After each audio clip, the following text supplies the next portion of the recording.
Hi, it's Leslie Meredith with Breakbulk Events and Media. Here we are in Rotterdam, and I have Carsten Wendt with me in the studio, our good friend. Welcome. Hi, Leslie. How's everything? Excellent. Couldn't be better. Oh, well, that is great. So, you just finished a panel. Just give us a couple key takeaways from that. So the panel was about energy opportunities. Okay. And in essence, it was about the need of power and electricity in the world and what kind of projects or opportunities this might create. And especially on the renewable level. And just to capture a couple of takeaways, Yeah. a lot of energy demand is driven by AI. So Of course. you need a lot of data centers, Yes. and data centers they amount for quite a high energy demand in areas. Just to give you a number, and I just read it up myself: 20% of the energy consumed in Ireland is used by data centers. It's just an amazing. I had no idea. That is literally an amazing number. So in let alone five states in the U.S., they have a 10% share of data centers when it comes to energy consumption. So you can clearly see that AI and data centers, they really drive the need for power, and the power needs to come from somewhere. And the panel was about that this power most likely comes from renewable energy sources like solar and wind, yeah. And of course, how the world is changing and supply chains and what challenges we have in this segment to overcome. Yeah, absolutely. Um, so do you think, for instance, China will maintain its dominance in solar? It's interesting question, not only solar, but when you look at wind. Wind? So Yeah. last year, there was an installation of 117 gigawatt of wind power on and offshore, and 70% of that installed capacity came from China. So you see that China is the most dominant country when it comes to wind power at the moment and also going forward. Right. And when they've made no secret of their ambition to be, on the forefront and the market leader in renewables, both solar. So it's a very interesting field to be in. And Yeah. I would say the demand will remain high, and also the let's say any projects resulting out of that demand curve. Yeah, absolutely. So h- how does we've had a lot of tariffs going back and forth. They're on, they're off, they're on, they're off, they're high, they're low, right? How do you think that's going to affect demand? Uh, in terms of energy or in general, Let's go in general first. um, it certainly has impacts. I would say, or I would expect that often what you see is a short-term impact. So you see that when the tariff announcements came, that the consumers, let's say, stopped buying cars, or they said, okay, can you just hold on? Maybe a farmer in the US, yeah, who wanted to replace its tractor, yeah, said, you know what, maybe I can just use it for another season, yeah. But over time, I mean, the demand is there. If you ask me personally, I don't think that you will build up a lot of production capacity in the US going forward. Yeah. So I mean, even if you do, it will not be enough to cover the demand you have. So in one way or the other, you need to import goods still. Yeah. What I find interesting though with the tariffs, because and you said this right, this is this on off, it creates a lot of uncertainty, and that's what I consider a big threat.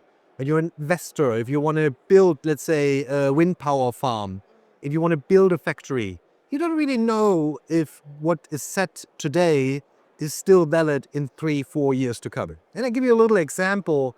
Just met a customer the other day, and they decided back in the first Trump administration to build up a factory in Mexico to produce steel aluminum parts. You remember back then there was already a tariff on steel aluminum. Yes.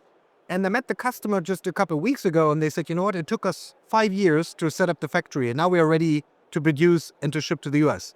And now they are faced with another tariff challenge, between the US and Mexico. So, but that example is quite interesting to illustrate that people adjusted to certain policies, and now they're faced with another challenge. So, and I think that is, one of the biggest concerns, I guess, from investors. Well, right. And I think some investors could then be in a position where they take a position of not making a decision one way or the other. More of a wait and see, because you don't want to make the wrong one. You wait it out. You just, as you said, you rather don't put the money out because you rather wait for a more stable, let's say, government to come. At the end of the day. Exactly. And it could change. And if, many people many businesses could be in the position of the customer you just talked about. Yeah, I get that. So tell me, let's talk about the RoRo market just a little bit. Certainly with, initially with the tariffs that hit the container market pretty hard. But what I didn't see with the automotive tariff stayed in place, just like steel and aluminum did. But I didn't, at least from what I saw, didn't see the volumes change on automotive imports to the US. Why is that? So when the announcement came, most of the manufacturers, they stopped shipping. So, but then it was like a pause for about four to 6 weeks. And now there's a new announcement that the tariffs will be waived or reduced for car imports again, especially out of Europe. And now you see, let's say shipments picking up again. I'm blaming it on the mainstream media then, who didn't report it. Exactly. So, which is an interesting observation.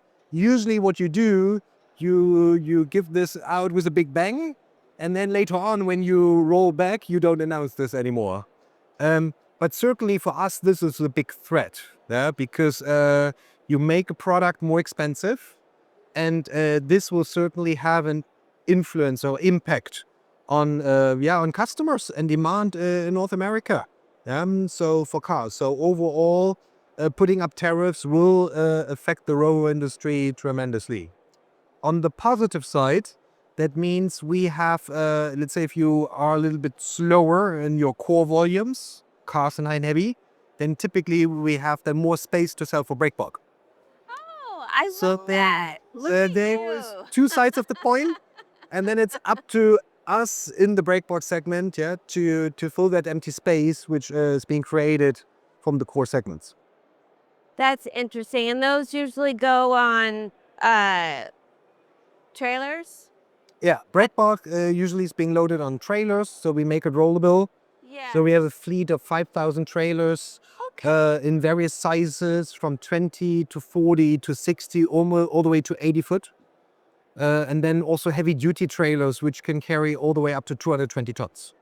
Interesting. So, and by the way, which we use for energy products, especially transformers, related to that demand I was mentioning earlier. Yeah, absolutely. And I think the US imports most of its transformers. Yes, that's right. So the US has a bit in a position of underinvestment when it comes to the grid system, plus the fact of the increased need of power for data centers, as we were just talking about.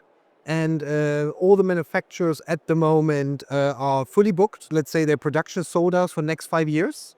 Really? And another interesting fact, so you have one of the manufacturers who just told me today that they're building up their own factory in Charleston, so a transformer factory. But even if that factory is up and running, there will be no slowdown of imports because the demand of transformer products is so big in the US.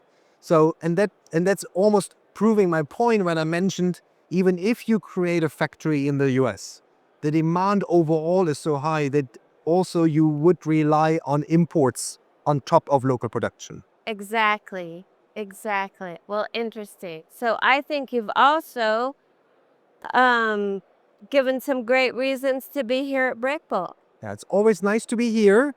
It's a great opportunity to meet customers, and finally, after 2-3 years where we had a little less to sell, we were a little bit We prioritized the other segments. So finally, we have space again. And yeah, we are very excited to be here and to sell our product. Well, we're certainly happy that you are, and thank you for all that good insight. Thanks, Leslie. Okay.